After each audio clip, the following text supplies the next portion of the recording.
Hi hello வணக்கம். எல்லாரும் எப்படி இருக்கீங்க? நல்லா இருக்கீங்களா? சாப்பிட்டீங்களா? இன்றைக்கி நம்ம வீடியோவில் என்ன பார்க்க போகிறோம் அப்படின்னு பார்த்தீங்கன்னா, நிறைய பேர் கமெண்டில் கேட்டிருந்த விஷயந்தான், புழுங்கல் அரிசி மட்டும் வச்சு இட்லி செஞ்சு காமிங்க, பச்சரிசி சேர்க்காதீங்க, பச்சரிசி எங்கள்கிட்ட கிடைக்க மாட்டேங்குது அப்படின்னு சொல்லி நிறைய பேர் கேட்டிருந்தீங்க. ஸோ அவங்களுக்காகவும், அதுக்கப்புறம் டம்ளரில் மெஷர்மெண்ட் சொல்லுங்கள், நீங்கள் வந்து வச்சுருக்க உலக்கு இதெல்லாம் வச்சு மெஷர்மெண்ட் சொன்னால் எங்களுக்கு புரியல அப்படின்னு சொல்லி கேட்குறீங்க. சில பேர் வந்து இந்த உலக்கில் சொல்கிறனால தான் எங்களுக்கு மெஷர்மெண்ட்டே புரியல, நீங்கள் கரெக்டாக காமிங்க அப்படின்னு சொல்கிறீங்க. சில பேர் நீங்கள் என்ன அரிசி யூஸ் பண்ணுறீங்க அதை நீங்கள் சொல்லவே மாட்டேங்கிறீங்கிறீங்க.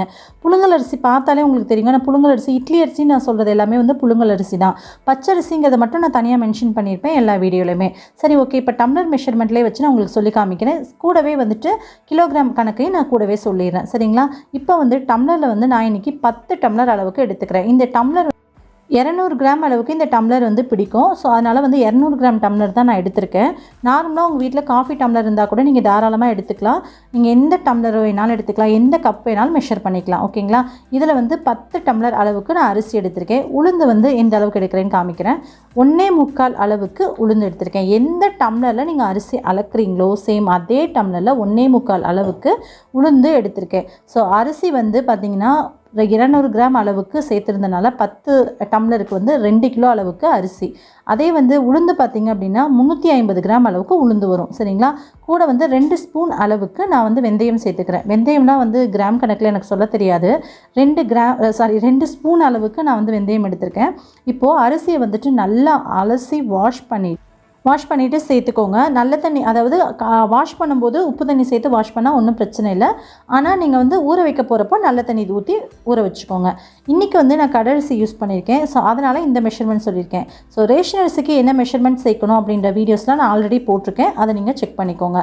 இட்லி சம்மந்தமாக நிறைய வீடியோஸ் வந்து இது வரைக்கும் நான் ஷேர் பண்ணியிருக்கேன். வீட்டில் இட்லி மாவு பிஸ்னஸ் பண்ணிகிட்டு இருக்கனால. ஸோ அதனால் நான் நிறைய வீடியோ ஷேர் பண்ணியிருக்கனால நீங்கள் தாராளமாக கீழே வந்து ப்ளேலிஸ்ட் கொடுத்துருக்கேன், அதை செக் அவுட் பண்ணிங்கன்னா உங்களுக்கு நிறைய வந்து உங்களுக்கு ஐடியாஸ் கிடைக்கும். ஓகே, அடுத்து பார்த்திங்கன்னா நம்ம பச்சரிசி சேர்க்கல இல்லையா? பச்சரிசி சேர்க்காமல் புழுங்கல் அரிசியில் மட்டும் இட்லி செஞ்சாலும் ரொம்பவே நல்லாயிருக்கும். பட் இன்றைக்கி வந்து கூட வந்து அவல் சேர்த்து நான் செய்ய போகிறேன். கொஞ்சம் டிஃப்ரெண்ட்டாக இருக்கட்டும், எப்படி இருக்குன்றதையும் பார்த்துடலாம் அப்படின்றதுக்காக. அவல் வந்து லேஸ் அவல், கெட்டி அவல் 2 கிடைக்கும். நான் லேஸ் அவல் தான் எடுத்திருக்கேன். நீங்கள் எது வேணாலும் எடுத்துக்கலாம், ஒன்றும் ப்ராப்ளம் இல்லை. அரிசி வந்து ஒரு 4லேருந்து 5 மணி நேரத்துக்கு நல்லா ஊறி வந்துருச்சு. உளுந்து வந்து பார்த்திங்கன்னா இன்ன வரைக்கும் நான் ஊற வைக்கல. அரிசி வந்து 4 மணி நேரம் ஊறினதுக்கப்புறமா உளுந்தில் வந்து நம்ம தண்ணி ஊற்றிக்கலாம். உளுந்து ரொம்ப நேரம் ஊறிச்சு அப்படின்னா மாவு வந்து ஒரு 2 நாள் 3 நாள் வச்சுருக்கிறதுக்கு நல்லா இருக்காது. கொஞ்சம் மாவு வந்து நல்லா இல்லாத மாதிரி போயிடும். இதே வந்து நீங்கள் வந்து கடைக்கு நீங்கள் பேக்கெட் பண்ணி கொடுக்கறதுக்கு அப்படின்னா, ஏன் நான் ரொம்ப நேரம் ஊற வைக்கணும் அப்படின்னு சில நேரங்கள் சொல்கிறேன் அப்படின்னா, மாவு வந்து உங்களுக்கு சீக்கிரம் புளிக்கணும் அப்படின்றதுக்காக. இன்னொன்று, அன்னன்னைக்கு நம்ம சேல் பண்ணிடுறதுனால அது ஒன்றும் ப்ராப்ளம் கிடையாது. இது நம்ம 2-3 நாளைக்கு நம்ம வீட்டுக்கு வச்சுக்கிறோம் அப்படின்னா 1 மணி நேரம் மட்டும் ஊற வைங்க.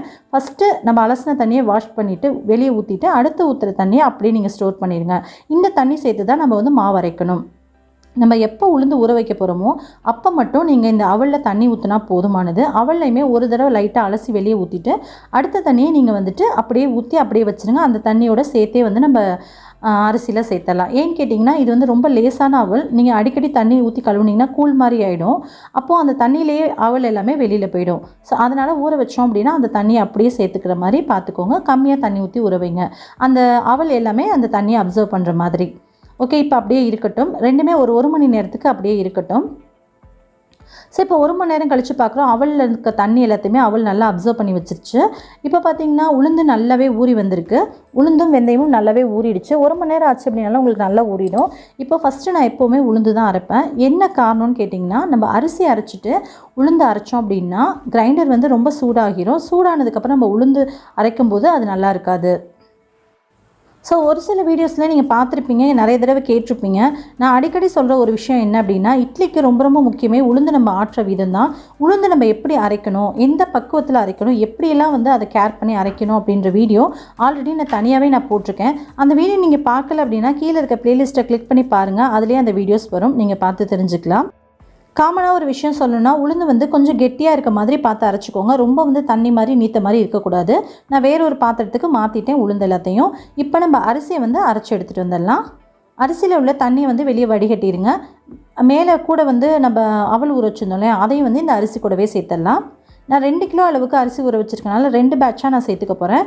இந்த கல்லில் பார்த்திங்கன்னா 1.25லேருந்து 1.5 கிலோ வரைக்கும் தான் அரிசி போடணும். 2 கிலோ போடக்கூடாது. அதனால் ஸோ இப்போ வந்து அவளையும் வந்து அந்த அரிசி கூடவே சேர்த்துறேன். அரிசி வந்து லைட்டாக கிரைண்ட் ஆக ஆரம்பிச்சோட்டி அவல் சேர்த்துடலாம். நான் ஒரு கையில் வச்சுட்டு ஒரு கையில் கேமரா வச்சுட்டே ஒரு கையில் வீடியோ எடுக்கிறதுனால கொஞ்சம் சிரமமாக இருக்குது. ஸோ அதனால தான் வந்து ஷேக்கிங் அதிகமாக இருக்குது. பிகாஸ் ட்ரைபாட் வந்து உடஞ்சி போச்சு அதனால். இப்போது கூட வந்து கொஞ்சம் கொஞ்சமாக தண்ணி சேர்த்துட்டு அப்படியே அரைச்சி எடுத்துக்கலாம்.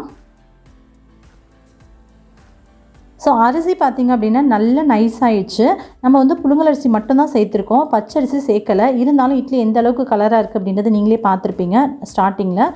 ஸோ இட்லி வந்து சூப்பராக கலராக இருக்கும். அதுக்கு காரணம் பார்த்திங்கன்னா அரிசி வந்து இந்த அளவுக்கு நல்லா நைஸாக அரைப்பட்டிருக்கிறது தான். ஸோ நிறைய பேர் வந்து கமெண்ட்ஸில் கேட்டுகிட்டே இருக்கீங்க, எங்களுக்கு 20 கிலோவுக்கு அளவு சொல்லுங்கள், 10 கிலோவுக்கு அளவு சொல்லுங்கள் அப்படின்லாம் சொல்லி கேட்குறீங்க. நான் சொல்லக்கூடிய அளவை வந்து நீங்கள் கூட குறைச்சி நீங்கள் அதை அப்படியே வந்து அட்ஜஸ்ட் பண்ணிக்கோங்க. இப்போ பார்த்தீங்கன்னா ரெண்டுமே ரெடி ஆகிடுச்சு. அரிசி மாவு ஒரு பக்கம், உளுந்து மாவு ஒரு பக்கம், மாவு பேக்கெட்டும் ஒரு பக்கம் ரெடியாக அந்த சைடு இருக்குது. இப்போ வந்து இதை வந்து கரைச்சி வச்சிடலாம். உப்பு சேர்த்துட்டு நான் கரைச்சிக்கிறேன். இதே பிஸ்னஸ்க்காக அரைக்கக்கூடிய மாவுக்கு உப்பு சேர்க்க மாட்டேன். ஸோ அதை பற்றின வீடியோஸ்லாம் வேணும்னா நீங்கள் ப்ளேலிஸ்ட் கீழே உள்ள டிஸ்கிரிப்ஷனில் இருக்க ப்ளேலிஸ்ட்டை கிளிக் பண்ணி பார்த்தீங்கன்னா உங்களுக்கு நிறைய வீடியோஸ் வந்து நிறைய ஐடியாஸ் கிடைக்கும். ஸோ நீங்கள் அதை செக் பண்ணிக்கலாம். இப்போ மாவு நல்லா கரைச்சி எடுத்துடலாம். மாவை நீங்கள் எந்த அளவுக்கு கரைக்கிறீங்களோ அந்த அளவுக்கு அடியில் வந்து அரிசி மாவு தங்காது. ஏன்னு கேட்டிங்கன்னா மாவு இப்போ கரைக்கிறது தான். இதுக்கப்புறம் நம்ம வந்து மாவை நல்லா கலந்துட்டு இட்லிலாம் ஊற்ற போகிறது கிடையாது. நான் நிறைய வீடியோஸில் சொல்லியிருக்க ஒரு விஷயம் தான், எப்போவுமே நம்ம மாவு கரைச்சிட்டு அடுத்த நாள் மார்னிங் நம்ம எடுத்து பார்க்கும்போது அந்த மாவை ரொம்ப போட்டு கரைக்கக்கூடாது. இட்லி ஊற்ற போகிறதுக்கு முன்னாடி பாருங்கள், மாவு வந்து இந்த அளவுக்கு நல்லா சாஃப்டாக கரைச்சிருக்கேன். நல்லா பார்க்குறதுக்கே நல்லா ஒயிட் கலரில் இருக்குது பாருங்கள் மாவு. இதில் பச்சரிசி எதுவுமே நம்ம சேர்க்கல, அவல் மட்டும்தான் சேர்த்துருக்கோம். அவல் கூட நம்ம எதுக்காக சேர்த்துருக்கோம் அப்படின்னா இட்லி நல்ல சாஃப்டாக வரணும் அப்படின்றதுக்காக நம்ம சேர்த்துருக்கோம். அவல் சேர்க்கலை அப்படின்னா கூடவே நம்மளோட இட்லி நல்லா சாஃப்டாக தான் இருக்கும்.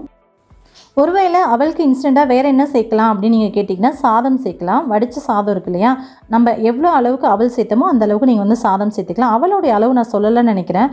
1 கிலோ அரிசிக்கு வந்து 100 கிராம் அளவுக்கு அவல் சேர்த்துக்கோங்க. நம்ம 2 கிலோ அளவுக்கு அரிசி சேர்த்தனால 200 கிராம் அளவுக்கு அவல் சேர்த்துருக்கோம். உங்களுக்கு டிஸ்பிளேயில் வந்து மெஷர்மெண்ட் நான் கொடுத்துட்றேன். இப்போ மாவெல்லாம் அரைச்சி எடுத்தாச்சு. இப்போ எல்லா மாவையும் புளிக்க வச்சோம் அப்படின்னா உங்களுக்கு 2 நாளைக்கு மேலே அந்த மாவு தாங்காது. அதனால் நான் பாதி மாவு எடுத்து ஃப்ரிட்ஜில் அப்படியே டேரெக்டாக ஸ்டோர் பண்ணிட போகிறேன்.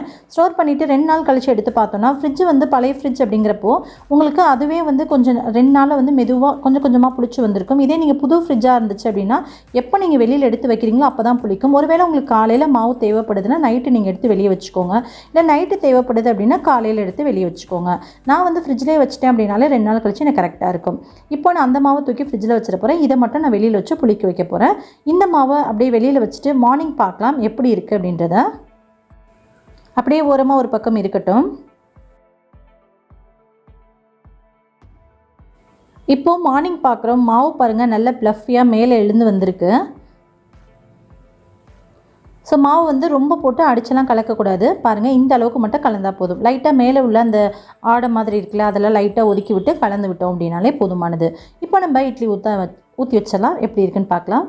இட்லி பாத்திரத்தில் தண்ணி வந்து கொதிக்க வச்சுக்கோங்க. தண்ணி நல்லா காஞ்சதுக்கப்புறமா இட்லி உள்ளே வச்சுக்கோங்க. அதே மாதிரி 2 தட்டு நீங்கள் வைக்க போகிறீங்க அப்படின்னா 2 இட்லிக்கு இடையில ஒரு இட்லி வர மாதிரி நீங்கள் பார்த்து வச்சுக்கோங்க.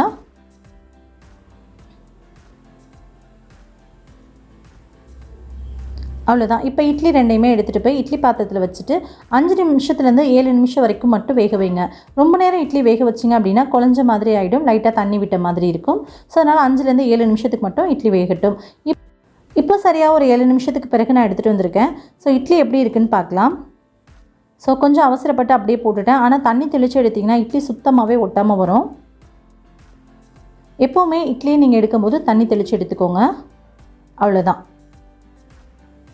இப்போ பாருங்கள், இட்லி வந்து எந்த அளவுக்கு சாஃப்டாகவும் நல்லா சூப்பராகவும் இருக்குதுன்னு பாருங்கள். அப்படியே சும்மா பந்து மாதிரி பஞ்சு மாதிரி இருக்குது. ஸோ பார்க்கவே அவ்வளோ அழகாக இருக்குது. நல்லா கலர்ஃபுல்லாக இருக்குது. நல்லா ஒயிட்டாக இருக்குது பாருங்கள். கலர்ஃபுல் அப்படின்னா அதை தான் சொன்னேன், நல்லா ஒயிட் கலரில் இருக்குது. ஓகே ஃப்ரெண்ட்ஸ், பார்த்துருப்பீங்க. இட்லி உங்களுக்கு ரொம்ப ரொம்ப பிடிச்சிருக்கும்னு நினைக்கிறேன். நல்லா ஒயிட்டாக நல்லா சாஃப்டாக நல்லா பன்னு மாதிரி இருக்குது. இட்லி வந்து பார்க்குறதுக்கு இட்லி மாதிரியே இல்லாமல் ஒரு இட்லி கேக் மாதிரி செஞ்சுருக்கோம். ரொம்பவே சாஃப்டாக இருக்குது. பாருங்கள் எந்த அளவுக்கு இருக்குதுன்னு சொல்லிட்டு.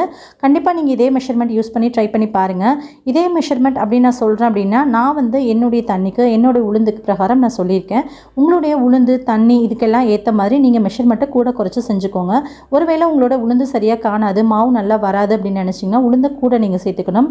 ஒருவேளை உங்கள்கிட்ட உப்பு தண்ணி தான் உங்கள் வீட்டில் இருக்குது அப்படின்னா அதுக்கு தகுந்த மாதிரி உளுந்து நீங்கள் கூட சேர்த்துக்கணும். சரிங்களா? நல்ல தண்ணியில் மினரல் வாட்டர் இது மாதிரிலாம் ஆர்ஓ வாட்டர் சொல்லுவோம் இல்லையா, இது மாதிரிலாம் நீங்கள் அரைக்கிறீங்கன்னா இந்த மெஷர்மெண்ட் கரெக்டாக இருக்கும். உங்களோட உளுந்து நல்லா மாவு காணும் அப்படின்னா இதே மெஷர்மெண்ட் கரெக்டாக இருக்கும். ஓகே, கண்டிப்பாக ட்ரை பண்ணி பார்த்துட்டு எப்படி வந்துச்சுன்றதை கீழே கமெண்ட் பண்ணுங்கள். உங்களை இன்னொரு வீடியோவில் இன்னொரு இன்ட்ரெஸ்டிங்கான கான்செப்டில் மறுபடியும் மீட் பண்ணுறேன். பாய், தேங்க்யூ.